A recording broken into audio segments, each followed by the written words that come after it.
શ્રી મહાપ્રભુ વલ્લભાચાર્યજી અને શ્રી ચૈતન્ય મહાપ્રભુજીની ભક્તિમાં શું તફાવત છે? બંને માર્ગ કઈ રીતે અલગ છે?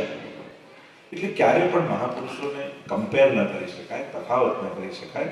બધા પોતાની રૂપે વિશિષ્ટ હોય છે. નાના મોટા ન કહી શકાય, પણ વિશિષ્ટ, યુનિક છે બધા. એમની યુનિકનેસ છે.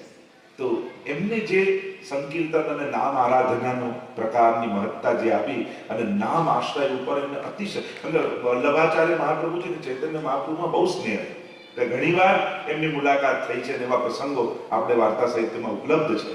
તો જે ચૈતન્ય મહાપ્રભુ એ નામ પર વિશેષ ભાર આપવામાં આવે છે અને વલ્લભાચાર્ય મહાપ્રભુજીની ભક્તિમાં સ્વરૂપ સેવા પર વિશેષ ભાર આપવામાં આવે છે.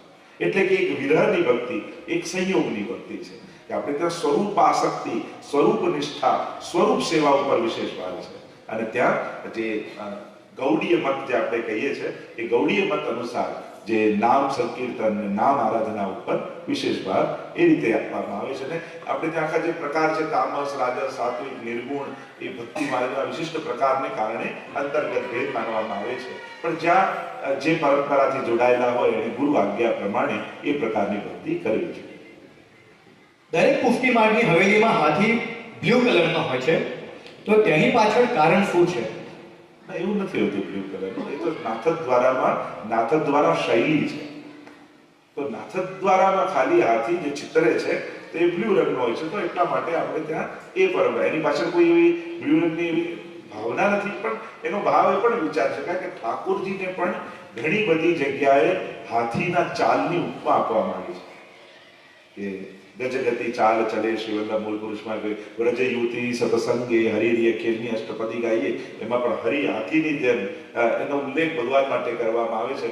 અને પ્રભુ મેઘ શ્યામ રંગના છે એટલે પ્રભુ અને પ્રભુ સંબંધી આ જેટલા પણ ઉપમાઓ છે એ પણ ભગવદ રૂપ છે એવો ભાવ રાખીને એને આવું મેઘ શ્યામ ચિતરવામાં આવે છે. પણ એ નાથક દ્વારા શૈલીનો પ્રકાર છે. એમાં પુષ્ટિમાર્ગનું બહુ વિશેષ પ્રાધાન્ય રૂપે ગણવામાં નથી આવતું. પણ મેઘ શ્યામ ઠાકોરજીની ભાવના છે અને પ્રભુ રૂપ આ છે એ ભાવનાથી આ બ્લુ રંગ, ડાર્ક બ્લુ એવું યુઝ કરવામાં આવે. કોઈના ઘરે સૂતક ચાલતું હોય ત્યારે વૈષ્ણવ પરિવારનો પ્રસાદ એમના ઘરે મોકલાવાય અને આરોગી શકે, અને ના આરોગાય તો તેનું કારણ શું? પ્રસાદ કોઈ પણ લઈ શકે, સામગ્રી ગમે તેની ના લેવાય. જો આપણે ઠાકોરજીને ધરાવવાનું હોય ને, એ સામગ્રી કોની લેવી કોની ન લેવી એ શાસ્ત્રોની આજ્ઞા છે. ભગવત પ્રસાદનો અધિકારી દરેક વ્યક્તિ છે. એ બ્રહ્મ સંબંધી ન હોય, ગમે તે હોય, એ જીવજંતુ હોય, ભગવાનનો પ્રસાદ દરેકને મળી શકે. એમાં કોઈ બાધક નથી કે સૂતકના હોય, હિન્દુ હોય કે જે બી ધર્મની મર્યાદાઓ જે આપી એ વર્ણભેદ, જે બી ભેદ કહો, પ્રસાદ માટે કોઈ ભેદ નથી. જો પ્રભુની કૃપાને કોઈ ભેદ નથી, એ તો બધા પ્રસાદથી. પણ પ્રભુની જ્યારે આરાધના કરવી હોય ત્યારે સાધન શુદ્ધિ એ મહત્વનું અંગ કયું છે આપણે ત્યાં. એટલે વિશુદ્ધ અને પવિત્રતમ વસ્તુ પ્રભુને અંગીકાર કરાવવી જોઈએ. આ શાસ્ત્રોની આજ્ઞા છે. એટલે એની પવિત્રતા ભૌતિક રૂપે, આધ્યાત્મિક રૂપે અને આધિદૈવિક રૂપે, આ ત્રણેય રીતે જે પવિત્ર હોય એ વસ્તુ પ્રભુને અંગીકાર કરાવાય. અને એટલા માટે સૂતકવાળા પણ મહાપ્રસાદ લઈ શકે. ઘરના ઠાકોરજીને ભેટ અહીંયા આગળ ઇન ટર્મ્સ ઓફ મની કહે છે કે ડોલર કે પૈસા, કે ઘરના ઠાકોરજીને ભેટ ક્યારે ક્યારે ધરાવી શકાય, એ ધરાવેલી ભેટનું શું કરવું? એટલે એ જ પ્રશ્ન આપણે જુદી રીતે જેમ ચાર પ્રકારે. અને બીજું આપણે કારણ કે દ્રવ્યનો બહુ વ્યવહાર પ્રભુ સાથે આપણો છે નહીં, આપણો લીલાનો સંબંધ છે. એટલે ભેટ તો એક સમર્પણ સુકન રૂપે હોય છે. બાકી ઠાકોરજી માટે ભેટ ધરવા કરતા એમના માટે ઉત્તમ વસ્તુ યા સામગ્રી પધરાવીને લાવવા, એવો વિવેક આપણે ત્યાં છે. એટલે ભગવાન જો આ રોકડનો વ્યવહાર એ આપણો સાંસારિક વ્યવહાર છે. પ્રભુ સાથે સમર્પણનો વ્યવહાર છે આપણી સાથે. અને એટલા માટે ઠાકોરજી માટે કોઈ વસ્તુ, કોઈ શૃંગાર, કોઈ વસ્ત્ર કે એવી બધી વસ્તુ ઠાકોરજીને ભેટ ધરવી, લાવીને દ્રવ્ય ધરવાનો આપણે ત્યાં વ્યવહાર નથી. એટલે બને તો ધરાય ન ધરાય પછીની વાત, પણ મૂળ વાત એ છે કે આ વ્યવહાર કરતા આપણે આ વસ્તુ સામગ્રી યા વધારે સામગ્રી અંગીકાર કરાવીએ. આપણે ત્યાં લગ્ન હોય તો કે દાગીનો પહેલો ઠાકોરજીનો બનાવીએ. એટલે ભેટ ધરવા કરતા પ્રભુ અંગીકાર કરે એવી વસ્તુનું સમર્પણ કરે. બીજા કોઈ વૈષ્ણવના ઘરે ઠાકોરજીના દર્શન કરીએ તો એમના ઠાકોરજીને ભેટ ધરાવી શકીએ કે ન ધરાવી શકીએ? એટલે ત્યાં ભેટ ધરવાની જરૂર નથી હોતી. કેમ કે આપણે શું કે ત્યાં બી જાઓ વ્યવહાર તમે માની કે ભેટ ધરવાથી જ ભક્તિ પહોંચે એવું નથી. આપણે દંડવત કરીએ, વંદન કરીએ, કારણ કે એના માથે બિરાજતા ઠાકોરજી છે. પણ જે વૈષ્ણવ જોડે આપણે એવો વ્યવહાર હોય કે જ્યારે પણ બહાર જઈએ તો કે એના ઠાકોરજી માટે આપણે પધરાવીને લાવ્યા અને એ પણ પધરાવીને લાવતો, એવા આત્મીયજનો હોય, કારણ કે આપણે આત્મીયજનોનું પણ સમર્પણ કરીએ છીએ. તો એવો વ્યવહાર જેની સાથે હોય, એ કોઈ વસ્તુ પધરાવીને લાવે તો આપણે પછી એના પ્રેમથી, કારણ કે આપણો સ્વજન છે, આપણા આપ્તજનો છે, એટલે આપણા આપ્તજનો એ પ્રભુના પણ આપ્તજનો થાય, અને એટલા માટે એ વસ્તુ એ રીતે આપણે અંગીકાર કરાવી શકીએ. પણ સીધો ભેટ ધરવાનો એ પ્રકાર બહુ પુષ્ટિ માર્ગમાં છે. શ્રી ગિરિરાજ અભિષેક કરીએ. શ્રી ગિરિરાજ અભિષેક મંત્રનું મહત્વ શું છે અને મંત્ર કયો છે? એટલે અભિષેકનો મંત્ર આપણે ત્યાં તો પુરુષ સૂક્ત જે કરતા હોઈએ, જે હરિ ઓમ સહસ્ર રેખા પુરુષા જે વેદ મંત્ર છે, અને પ્રભુનો જે ત્યાંથી અભિષેક થતો હોય એ જ અભિષેકનો મંત્ર છે. ગિરિરાજજીનો મંત્ર જુદો છે, એ અભિષેકનો મંત્ર નથી. કે જે હરિદાસ વર્ય શ્રી ગિરિરાજ ગોવર્ધનાય નમઃ એ જે મંત્ર આપણે કહીએ છીએ, જેનાથી ગિરિરાજને વંદન કરીએ છીએ. હરિદાસ વર્ય કે હરિના દાસોમાં જે વર્ય શિરમોર છે, વેણુ ગીતમાં ગોપીજનો કહે હંતાય બદ્રિબલા હરિદાસ વર્યો યદરામ કૃષ્ણ ચરણ સ્પર્શ પ્રમોદ. એટલે અમે હરિના દાસ કૃષ્ણ ભક્તિમાં, એ ભક્તોમાં કોઈ શિરમોર હોય તે ગિરિરાજજી છે. તો એમને હરિદાસ વર્ય શ્રી ગિરિરાજ, ગિરિના રાજા ગોવર્ધનાય નમઃ, એવા ગોવર્ધન કરનારા ને વંદન કરી. આ મંત્ર પણ એ અભિષેકનો મંત્ર નથી. અભિષેક સમયે તો આપણે પુષ્ટિ માર્ગી હોઈએ તો બળે નકો આગે દે ગિરધર શ્રી ગોવર્ધન પૂજન આવત, જે ગોવર્ધન પૂજાનું કીર્તન છે એ જ બોલતા હોઈએ છીએ આપણે. જે વેદ મંત્ર છે એમ જ આપણે ત્યાં અષ્ટ છાપ હે હમારે વેદ. તમને મંત્ર ના આવડે તો અષ્ટ છાપ ભગવદીઓની વાણી ગાઓ, તે વેદ મંત્ર બરાબર જ માનવા. અને એટલા માટે એ સમયનું કીર્તન ગાવું ગોવર્ધન પૂજાનું, અને ગોવર્ધન પૂજા આજે પણ તમે બ્રજમાં જાઓ ને જતીપુરામાં, તો ત્યાં ત્યારે ગોવર્ધન પૂજા કરાવતા તો બ્રજવાસી કે બળે નકો આગે દે ગિરધર ગોવર્ધન પૂજન આવત, એ ગોવર્ધન પૂજાનું કીર્તન જ ગાતા. સૂતક પાઠના 16 દિવસ સુધી ઘરમાં ગીતા પાઠ, અષ્ટાક્ષર મંત્ર, ભજન થઈ શકે કે નહીં? એટલે 16 દિવસ એટલે એમ તો કહેવાય જેમ બ્રાહ્મણ ક્ષત્રિય વસ્તુ બધાને જુદું જુદું સૂતક હોય છે. જેમ યુવાના હોય તો ક્ષત્રિયમાં આવે તો એમને 12 રાત્રિ 13 દિવસનું હોય, તો એ વણિક હોય તો એમને 16 દિવસ કર્મા દિવસ શુદ્ધ થાય. બ્રાહ્મણ હોય તો 10 દિવસનું. એટલે બધાને 16 દિવસનું એવું નથી હોતું. કરેક્શન એ બી વિચારી લેવું, જેનું જે રીતે સૂતક લાગતું હોય. બને તો મંત્ર જાપ મોટેથી નથી થતો, એ વખતે બને તો ધૂન ગાવાની, કારણ કે આપણે ત્યાં સ્તોત્ર પાઠ આ બધા છે ને સ્વરૂપાત્મક માન્યા છે. તો ગીતા પાઠનું વિધાન કરી શકાય કે ચલો એના ભાવાર્થ આદિનું કરે તો બી વાંધો નથી, પણ મંત્ર જાપ એ સમય ઉચ્ચારણ સાથે નથી થતો. એ સમય બને તો ધૂન ગાવી ભગવદના, ગિરિરાજ ધરણ શ્રી તમારે શરણ, એવા પ્રકારની ભગવાનના નામની જે ધૂન હોય એ ગવાય. મંત્ર જે હોય, મંત્રની એક મર્યાદા હોય છે, એનો એક નિયમ હોય છે. એટલે મંત્રનું ઉચ્ચારણ એ સમય આપણે નથી કરતા, એટલે ધૂન ગાવાનો ક્રમ રાખવો. ભગવાન માટેનું અલગ કરેલું દ્રવ્ય ક્યાં ક્યાં વપરાય? એટલે ઠાકોરજી નિમિત્તે, એટલે એમાં બે વસ્તુ છે, એક પ્રભુના માટે અને એક પ્રભુને. એટલે કયું કાઢે, એક પ્રભુના ભેટ રૂપ હોય અને એક ઠાકોરજી માટે હોય, કે આ ઠાકોરજી માટે વાપરે છે. તો પ્રભુ માટે વિચાર કર્યો હોય તેનાથી સામગ્રી લવાય, મનોરથ કરાય, ગાયમાં વપરાય, ભેટ બી ગાયમાં સેવામાં વાપરી શકાય. એટલે ફરક એ છે કે પ્રભુ માટે છે કે પ્રભુનું છે. પ્રભુને ધરી દીધું હોય તો ઠાકોરજીનું થઈ જાય, એ બને તો ગાયમાં આપી દે, અને અથવા મંદિરમાં ગોલકમાં આદિ પધરાવી દે. અને ઠાકોરજી નિમિત્તે કાઢી રાખ્યું હોય તો પ્રભુ નિમિત્તે કોઈ પણ કાર્યમાં એનો વિનિયોગ કરવો, સામગ્રી, શૃંગાર, વસ્ત્ર, સજાવટ, મનોરથ આદિમાં પ્રભુ નિમિત્તે હોય તો એ નિમિત્તે એનો વિનિયોગ કરવો. 84 લાખ યોની વિશે સમજાવશો, અને 84 થી વધારે કે ઓછા કેમ નહીં? આપણે ત્યાં ભક્તિ માર્ગનું પણ એક અંક ગણિત છે. જેમ ઘણા આંક નથી, આપણે 11, 56, 84, 108, તો ભક્તિ માર્ગનો એક પ્રકારનો અંક ગણિત છે.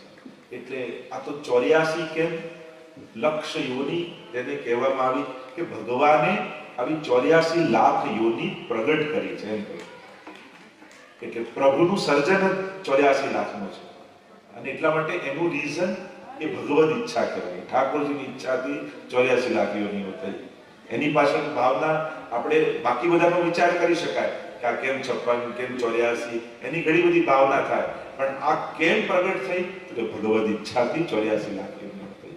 એનું આ જ એકમાત્ર કારણ બીજું, કારણ કે અમુક કાર્યો ભગવદ ઈચ્છાથી થાય. કોઈ કે ગોળક પૃથ્વી કેમ બનાવી, ચોરસ કેમ ના બનાવી, યા પછી આ કેમ, આ બધું ભગવદ ઈચ્છા. એનો અંત એ શબ્દનો એ વાક્યનો જવાબ એટલે ઠાકોરજીની ઈચ્છા એટલાની આવા પ્રકારનું સર્જન કરવાની હતી, એટલે આ રીતે સર્જન કર્યું. એટલે ભગવદ ઈચ્છાથી 84 લાખ યોનિઓ. ઉઠાવેલ ઠાકોરજી હોય અને બહાર ગામ જવાનું થાય અને કોઈને ત્યાં ઠાકોરજી પધરાવી ન શકતા હોય કે સાથે પણ પધરાવી ન શકાય તો શું કરવું? તો એવું જ્યારે પ્રશ્ન હોય તો વ્યક્તિગત વલ્લભપુરને મળીને પૂછો. આવું જ્યારે બી હોય ત્યારે કોઈ વલ્લભપુર બિરાજતા હોય તેમને વ્યક્તિગત વાત કરવી, એ તમને સરસ રસ્તો કાઢીને બતાવશે. કુંવરવાળાનું મનોરથ કેમ વલ્લભપુર હોય ત્યારે જ થાય છે? આપણે ત્યાં બે મનોરથ એવા છે કે જ્યારે વલ્લભપુર બિરાજતા હોય ત્યારે જ કરાય. 56 ભોગ અને કુંવરવાળા, આ બે મનોરથ વલ્લભપુર વગર નથી થતા. એવું પરંપરા આપણી ભાવનાની પ્રણાલિકા છે, કારણ કે આ બંને મનોરથો સ્વામીજી પ્રધાન છે અને આપણે ત્યાં સ્વામીજી રૂપ શ્રી વલ્લભને માન્યા છે, વલ્લભ કુલને માન્યા છે અને એટલા માટે સ્વામીજી પ્રધાન મનોરથ હોવાને કારણે વલ્લભ કુલ ભોગ ધરે ત્યારે જ એ મનોરથ સિદ્ધ થતો હોય છે. એવું આપણે ત્યાં ભાવ પ્રકાશ છે અને એટલા માટે સ્વામીજી રૂપ વલ્લભને માની એમની હાજરીમાં આ મનોરથ ગોપીજનો વૈષ્ણવતો કરે છે. પુષ્ટિ માર્ગમાં મંગલાચરણનું શું મહત્વ છે અને એ શા માટે કરવું જોઈએ? મંગલાચરણ આખા હિન્દુ ધર્મમાં એનું મહત્વ છે, પણ આપણું મંગલાચરણ જેમ આપણે કહીએ, ખરેખર મંગલાચરણ જે આપણે બોલીએ છીએ એ કોઈ ગ્રંથ નથી.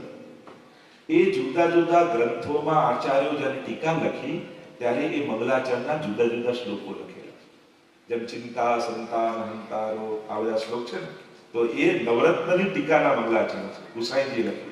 યદનુગ્રહતો જંતુ સર્વ દુઃખાતિગો ભવે તમહમ સર્વદા વંદે શ્રીમદ વલ્લભ નંદનમ. તો આ તો ગોપીનાથજી માટે ગુસાઈજી લખ્યું છે. તો એ બધા પછી નમામિ હૃદય શેષે કે આ બધા છે એ બધા સુબોધનીજીના દસમસ્કંદના ચતુર્ભિજ એના મંગલાચરણ છે. પણ કોઈ પ્રાચીન આચાર્ય આ બધા શ્લોકોનું સંકલન કરી અને મંગલાચરણનો પ્રારંભ કર્યો તો પરંપરાથી હવે એ મંગલાચરણ રૂપે ઓળખાવા લાગ્યું. તો એમ જોવા જાવ તો એક એક શ્લોકનું મહત્વ બતાવી શકાય. સૌથી પહેલો શ્લોક જ્યારે બોલતા હો ત્યારે મહાપ્રભુજીનું સ્મરણ કરે, કારણ ચિંતા સંતાન હંતારો યત પાદાંબુજરે, જેના ચરણની રજના સ્મરણ માત્રથી સમગ્ર ચિંતા સંતાન એટલે ચિંતાની પરંપરાઓ હણાઈ જાય છે, એવા મારા શ્રી વલ્લભને હું વંદન કરું છું. એટલે પહેલો શ્લોક જ્યારે બોલો ત્યારે મહાપ્રભુજીને યાદ કરો. કારણ કે મંગલાચરણ ક્યારે આપણું થાય? જો આપણે ત્યાં શાસ્ત્રોમાં એવો વિધાન છે, બે કારણથી મંગલાચરણ કરવામાં આવે. એક, જે કરવા જઈ રહ્યા છીએ એમાં કોઈ વિઘ્ન ના આવે, અને આ કરીને જે પામવા જઈએ છીએ એ ફળમાં કોઈ વિઘ્ન ના આવે, એને કારણે કોઈ પણ શાસ્ત્ર, કોઈ પણ ગ્રંથ, કોઈ પણ સત્કાર્ય કરો એના પહેલા મંગલાચરણ કરવામાં આવે.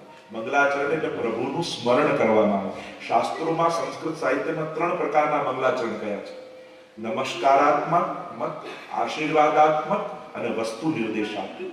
સંસ્કૃત સાહિત્યનો પરિચય આપો તો આ 3 પ્રકારના 3 ટાઈપના મંગલાચરણ દરેક શાસ્ત્રોમાં હોય. ક્યાંક નમસ્કારાત્મક હોય કે હું આપને વંદન કરું છું, નમામિ યમુનામ, મંગલાચરણ કહેવાય.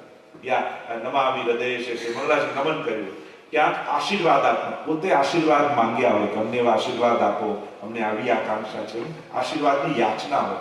અને ત્રીજું મંગલાચરણ વસ્તુ નિર્દેશાત્મક, એટલે કે જે ગ્રંથ ગાવા જઈ રહ્યા છીએ એમાં સબ્જેક્ટ શું છે, એનો વસ્તુ નિર્દેશ શું છે, એનો સંકેત મંગલાચરણમાં કરી દીધો. તો આ 3 ટાઈપના મંગલાચરણ. પણ મંગલાચરણ એટલા માટે કે તમે જે કરવા જાઓ છો, તમારી ભક્તિ હોય, સત્કાર્ય હોય, લૌકિક કાર્ય હોય, એટલે કે સૌથી પહેલા પ્રભુને વંદન કરવા, એ આપણું મંગલાચરણ. પ્રભુને યાદ, મંગલમ ભગવાન વિષ્ણુ મંગલમ ગરુડધ્વજ. યા કીર્તન સાહિત્યનો ઉલ્લેખ કરું, મંગલ રૂપ નિધાન સામરો મંગલ રૂપ નિધાન. મંગલના નિધિ પરમાત્મા છે. અને શાસ્ત્ર એમ કહે છે કોઈ પણ કામ કરતા પહેલા ભગવાનને યાદ કરો તો તમારું બધું જ મંગલ થાય. તો તો એને કહેવાય મંગલાચરણ. પહેલા પ્રભુને યાદ કરવા, જેથી જે કરો છો એમાં કોઈ વિઘ્ન ના આવે, અને એ કરીને જે પ્રાપ્ત કરવા ઈચ્છો છો એ પ્રાપ્તિમાં કોઈ વિઘ્ન ના આવે, એટલા માટે મંગલાચરણ કરે. ડોનેશન ધાર્મિક સંસ્થામાં થઈ શકે તો મને જે ક્વેશ્ચન આવ્યો છે હું એવું માનું છું કે આપણા વૈષ્ણવ પંથ સિવાય બીજી કોઈ ધાર્મિક સંસ્થા હોય એમાં ડોનેશન થઈ શકે કે ના થઈ શકે? એટલે મૂળ વાત તમારા સમર્પણની, શ્રદ્ધાની અને નિષ્ઠાની. જેમ તમે બ્રહ્મ સંબંધ લીધું એટલે ઠાકોરજીને તમે સમર્પિત થયા કે તન મન ધન મારું પ્રભુનું છે. એટલે હવે પ્રભુને કેન્દ્રિત કરીએ તો આપણે ઘણી બધી જગ્યાએ હવે ઘણીવાર વ્યવહારથી આપતા હોઈએ, કારણ કે આજે ધર્મ ઓછો નડે, શરમ વધારે નડે કે આ કેવા આવ્યા છે, નહીં આપી તો એમને ખોટું લાગશે. તો આપણી, કારણ કે જો શરણાગતિ અને નિષ્ઠા છે ને દરેકની જુદી જુદી હોય છે, કે તમારી પ્રભુ પ્રત્યે તમારી નિષ્ઠા કેટલી છે, અનન્યતા કેટલી છે, શ્રદ્ધા કેટલી છે, આમાં ખોટું કોઈ ના હોય છે. પણ તમારી નિષ્ઠા અને તમારી અનન્યતા એ તમારા ઉપર છે. કર્યું એમાં કોઈ ખોટું નથી હોતું, નથી કર્યું એમાં કોઈ ખોટું નથી હોતું, પણ દરેકની નિષ્ઠા અને અનન્યતા પર છે. એટલે આ તમારા કરનારા ઉપર છે કે એનું તન, એનું મન, એનું ધન એને ક્યાં લગાવવું. કારણ કે જે રીતે તમારી શ્રદ્ધા જાય એ પ્રમાણે શ્રદ્ધાને દિશા મળે છે. શ્રીનાથજી બાવા મલ્લકચ્છ ટીપારા એ શ્રીંગાર ધારણ કરે છે, તેનું મહત્વ શું છે? તેની પાછળ કોઈ વાર્તા છે? મહેરબાની કરીને ટૂંકમાં જણાવશો, અને આ શૃંગાર ક્યારે ધરાવા? એટલે મલ્લકાશ ટીપારાનો રીઝન ના હોય, ભાવના હોય. ઉષ્ણકાળમાં અને ઘણીવાર એનું આવતા હોય છે, પણ એ બહુ ભાવનાનો વિષય છે, એટલે જાહેરમાં ચર્ચા ન કરી. વ્યક્તિગત મળશો ત્યારે હું એને સમજાવીશ, કારણ કે આપણે ત્યાં બે પક્ષ, એક સિદ્ધાંત પક્ષ, એક ભાવના પક્ષ. તો ભાવના એવી છે કે જ્યારે આપણો અધિકાર આપણે ધીમે ધીમે સંપાદિત કરીએ ત્યારે એ ભાવનાની ચર્ચા થાય. તો આપણે ત્યાં રીઝન નથી, પણ ઉષ્ણકાળમાં તમને એ ખ્યાલ છે મલ્લકાશ કેવું હોય કે જેમ આમ કરીને ધર્યું, ઉષ્ણકાળમાં નાના બાળક પહેરે એવા પ્રકારનું એક વસ્ત્ર હોય છે, અને એની ઉપર મસ્તક પર ટીપારાનો શૃંગાર આવતો હોય છે, અને ટીપારાની આખી ભાવના છે, બહુ ભાવાત્મક હોય, એટલે જાહેરમાં નથી કહેતા, પણ આ પ્રભુના એક પ્રકારના વસ્ત્ર છે જે ઉષ્ણકાળમાં વિશેષ રૂપે પ્રભુ ધરતા હોય છે. તિલક હાથ પર થાય છે, છાતી પર થાય છે અને કપાળ પર થાય છે. તો એવું થાય છે, અને તેનું મહત્વ કે કારણ શું છે? એટલે એમ તિલક તો બારે અંગમાં કરવાનું હોય, શાસ્ત્ર તો એવી આજ્ઞા કરે છે. તો બારે અંગમાં તિલક થતું હોય, એના કોઈ વિધાન હોય છે, પ્રકાર હોય છે. તો આપણે ત્યાં દેવો ભૂતવા દેવમ, જે આપણા 12 અંગમાં પરમાત્માનું સ્થાપન કરવામાં આવે તિલક કરી. તિલક જ નહીં, શંખ ચક્ર ગદા પદ્મ એવી મુદ્રાએ ધરાવવામાં આવે, કારણ કે 12 અંગ આપણે ત્યાં માનવામાં આવ્યા છે, પરમાત્માના અને જીવના. અને એટલા માટે 108 આપણે કહીએ એને અવધા ભક્તિ છે અને 12 અંગ છે, એટલે 12 નવા 108. એટલે સર્વાંગની આપણી ભક્તિ, સર્વાંગમાં નવધા ભક્તિ આપણે સિદ્ધ થાય, એટલે 108 મણકા અને 108 નામ ને હોય છે. અને સર્વાંગ ભક્તિ પણ ભગવાનના 12 અંગ અને નવધા ભક્તિ. તો તિલક પણ 12 અંગમાં કરવું, જેથી દરેક અંગમાં પરમાત્માનું સ્થાપન કરીએ, જેથી આપણું શરીરનું દરેક અંગ ભગવાનની ભક્તિમાં એનો પ્રયોગ થાય, એની લૌકિકતાનો નાશ થાય, એને અલૌકિક બનાવવાનો આ પ્રકાર છે. અને લૌકિક દેહથી અલૌકિક પરમાત્માની ભક્તિ થઈ શકતી નથી. એટલે સૌથી પહેલા આપણે આ ચરણામૃત લઈએ, કંઠી ધારણ કરીએ, તિલક કરીએ, ખરેખર તો એ 5 તત્વોની શુદ્ધિ કરીએ. પૃથ્વી, જળ, તેજ, વાયુ, આકાશ આની શુદ્ધિ કરવામાં આવે. એટલે કે આ પંચ તત્વ શુદ્ધ થયા, એમાંથી લૌકિકતાનો નાશ થયો, અલૌકિકતાનું સ્થાપન થયું. હવે આપણો દેહ ભગવત સ્પર્શનો અધિકારી થયો, હવે આપણો દેહ સેવાનો અધિકારી થયો. એટલે આ દેહની લૌકિકતાનો નાશ કરી અલૌકિકતા સંપાદિત કરવા માટે આ સ્થાપન કરવામાં આવે છે. પાળતું પ્રાણી પેટ્સ કેમ ઘરમાં રાખી શકાય નહીં? એટલે પાલતુ શું રાખ્યું છે? જેમ આપણે શ્વાન રાખતા હોય કે બિલાડી રાખતા, જુદા જુદા પ્રકાર છે. આપણે ત્યાં જુદી જુદી માન્યતાઓ અને જુદી જુદી પ્રકાર છે. એટલે વ્યક્તિગત નિષ્ઠા ઉપર આવે, કારણ કે અમુકને યમના વાહન કયા છે, એટલે શુકન શાસ્ત્ર જે માનતા હોય એના પર બધું છે. એટલે મૂળ વાત છે કે તમે શાસ્ત્રોની આજ્ઞા કેટલી સ્વીકારો છો. કોઈ ઘણીવાર નોન વેજીટેરિયન પ્રાણી હોય કે હોય, અને ઘણા બધા કારણ હોય છે. રાખી શકાય નહીં એવું તો ના કહેવાય, પણ રાખીએ તો કેવું રાખવું જોઈએ, કઈ રીતે રાખવું જોઈએ, એની ચર્ચા કરી છે. કારણ કે આપણે ત્યાં તો અનેક જગ્યાએ અનેક પ્રકારની ઉલટાના ઘણી વાર પ્રાચીન આચાર્ય તો ઘણા બધા પશુ પક્ષી આદિની સુરક્ષા કરતા ગૌશાળા આદિ રાખીએ છીએ, મદદ કરીએ છીએ, પણ જ્યારે ઘરમાં રાખવાની વાત આવે અને જે સંપૂર્ણ વૈષ્ણવી જીવન જીવતા હોય, અમુક વસ્તુ ગ્રહણ કરતા હોય, અમુક વસ્તુ ન ગ્રહણ કરતા હોય, હવે એને પરાણે મારી મછલીને વૈષ્ણવ બનાવવો અને એ ખાતો હોય નહીં ખવડાવવું અને કારણ કે આપણા ઘરમાં છે એમ કરીને એનું દમન કરવું, એના કરતા ન રાખવું સારું. કોઈને પણ બંધનમાં રાખવાનો વિચાર શા માટે? ઘણી વાર એમ થાય કે સગાવાલા જોડે ન ફાવતું હોય પણ આખો દિવસ એને સાચવવાનું કાઢતો હોય, તો એ જે ભગવાને આપ્યા છે એને સાચવી લઈએ, એને પ્રેમ હું આપી લઈએ તોય ઘણું છે. સૌથી પહેલા પાળવાનો કોન્સેપ્ટ સાચો છે કે નહીં એના ઉપર ચર્ચા થવી જોઈએ કે તમારો પ્રેમ એ કોઈના બંધનનું કારણ તો નથી બનતો ને, એનો વિચાર આપણે બોલે ના ના અમારે તો બહુ સારો વિચારો ક્યાંય કઈ ના ખાય, ભાઈ એને તે ખાવું જ છે, એ તે પ્રાણી જ છે, એ રીતે બન્યો છે. તમે પરાણે નથી કરતા, પરાણે પેલું કરવા માંગો છો, તમે એને ટ્રેન કરો છો. એટલે મૂળ કોન્સેપ્ટ એ છે કે કોઈને આપણા ગમે છે, આપણને મજા આવે છે, એના માટે કોઈને બંધનમાં રાખવું એ યોગ્ય કે અયોગ્ય, સૌથી પહેલા એની ચર્ચા થવી જોઈએ અને પછી આપણા ઘરમાં શું રાખવું એની ચર્ચા. એટલે આ બહુ સ્વતંત્ર વ્યક્તિગત પ્રશ્ન છે કે આપણે કેવા પ્રકારની લાઈફસ્ટાઈલ જીવીએ છીએ, આપણને કેમ જરૂર છે, શેના માટે જરૂર છે, આ બધી ચર્ચા એની પાછળ આવી. ક્વેશ્ચન છે દુનિયાનું સર્જન કેવી રીતે થયું અને કોણે કર્યું? આપણે ત્યાં તો ભાગવતજીમાં જેને શ્રદ્ધા છે, ગીતાજીમાં જેને શ્રદ્ધા છે, તો આપણે ત્યાં સ્પષ્ટ ભગવાન સચ્ચિદાનંદ રૂપાય વિશ્વોત્પત્યાદિ હેતવે તાપત્રય વિનાશાય શ્રી કૃષ્ણાય વયમ નમઃ. જે પરબ્રહ્મ પુરુષોત્તમ પરમાત્મા શ્રી કૃષ્ણ છે એમના દ્વારા સર્જન, પાલન અને વિસર્જન થાય છે અને પરમાત્મા જ કરાવનારો છે અને ચલાવનારો છે. આપણી માન્યતા પ્રમાણે ભગવાન જ સર્જન છે. એટલે મેઇન વાત છે તમે સ્ક્રિપ્ચર પર શ્રદ્ધા રાખો છો કે દુનિયાના દરેક ધર્મ ભગવાનથી નથી ચાલતા, એને સ્ક્રિપ્ચર્સથી ચાલે, ધર્મ ગ્રંથોથી ચાલે છે. અને જ્યારે તમે ભગવાન પણ જ્યાં તમારા સવાલો આવીને અટકી જાય અને જે બિયોન્ડ ક્વેશ્ચન છે, જે બિયોન્ડ લોજિક છે, એને પરમાત્મા યતો વાચો નિવર્તન્તે અપ્રાપ્ય મનસાસર, કે જ્યાં આવી આપણા સમજનો પૂર્ણ વિરામ લાગે એનું નામ જ ભગવાન છે.